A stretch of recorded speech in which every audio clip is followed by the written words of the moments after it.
ನಾನು ಹಸು ನೋಡಬೇಕು, ಹಸು ಲೆಂತಿಲಿರ್ಬೇಕು, ದಪ್ಪ ಇರಬೇಕು. ಈಗ ಹಸು ಈ ಮಂದ ಐತಲ್ಲ ಇದು, ಈ ಥರ ಇಷ್ಟಿರ್ಬಾರ್ದು. ಥಿಕ್ನೆಸ್ ಕಮ್ಮಿ ಇರಬೇಕು, ಮೈ ಸಿಲು ಇರಬೇಕು, ತೊಟ್ಕೊಂಡು ನೋಡಬೇಕು. ಅದ್ರ ಬಾಟಮ್ ನೋಡಬೇಕು, ಒದಿತದೋ ಇಲ್ವೋ, ಬಾಟಮ್ ಎಲ್ಲ ಹಿಂದೆ ತಿರ್ಗಿ ನೋಡಬೇಕು, ಮಾಡಿ ತರಬೇಕು. ಅಲ್ಕಟ್ಟಲ್ಲಿ ನೋಡಬೇಕು. ಈಗ ಇದು ಬ್ಲ್ಯಾಕು, ಇದು ಬಂದು ನಾರ್ಮಲ್ಲು. ಇದು ಮಿನಿಮಮ್ ಅಂತಂದ್ರೆ ಏನೊಂದು 10-12 ಲೀಟ್ರ್ ಹಾಲು ಕರಿಯುತ್ತೆ ಈ ಟೈಮಲ್ಲೆಲ್ಲ. ಸ್ವಲ್ಪ ಇನ್ನು ಹಸಿರುಗಾಲ ಬರ್ತು, ಮಳೆ ಜಾಸ್ತಿ ಆಯಿತು ಅಂತಂದ್ರೆ ವೆದರ್ ಚೇಂಜ್ ಆದಂಗೆ ಒಂದು 14-15 ಲೀಟ್ರಿಗೆಲ್ಲ ಚೇಂಜ್ ಆಗುತ್ತೆ ನಮಗೆ. ಇದು ಹೈದ್ರಾಬಾದ್ ಹಸು, ಹಾಂ, BS 7 ಮಿನಿಮಮ್ ಅಂದ್ರೆ 20-22 ಲೀಟ್ರ್ ಹಾಲು ಕರಿಯುತ್ತೆ ಪರ್ ಟೈಮ್. ಈಗ ಒಂದು ಹಸು ತರಿಸಿ ಏನು ಪ್ರೈಸ್ ಆಗ್ಬೋದು? ಈಗ ಮಿನಿಮಮ್ ಇದೆ ಒಂದು 2 ಲಕ್ಷ ಬೀಳುತ್ತೆ.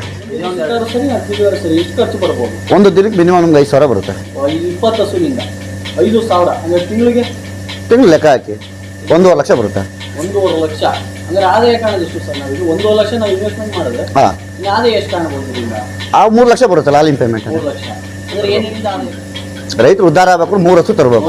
ಅಂದರೆ ಏಕ್ತಮರು 15 ಲಕ್ಷ ಮಾಡಕ್ಕೆ ಹೋಗ್ಬಾರ್ದು, ಮಾಡಬಾರ್ದು. ಅದು ತಪ್ಪದು, ಸುಟ್ಕೋತಾರೆ. ಈಗ ಲಕ್ಷ ಕೊಟ್ಟು ತರೋಕ್ಕಾಗಲ್ಲ. ಫಸ್ಟ್ 3 ಹಸು ಅದ್ರಲ್ಲಿ ಒಳ್ಳೆ ಒಂದು ಕರು ಸಾಕಬೇಕು. ಏನು ಕರು ಹಾಕಿದ್ರೆ ಅದನ್ನ ಹಂಗೆ ಹೋಗ್ತಾ ಇರಬೇಕು. 4-5 ತಿಂಗಳಾದ್ಮೇಲೆ 2 ಹಸು ತರಬೇಕು. ಸೇಮ್ ಅಷ್ಟೇ ಹಾಲು ನಿಂತಿರುತ್ತೆ, ಇವು ಪ್ರೆಗ್ನೆಂಟ್ ಆಗಿರುತ್ತೆ.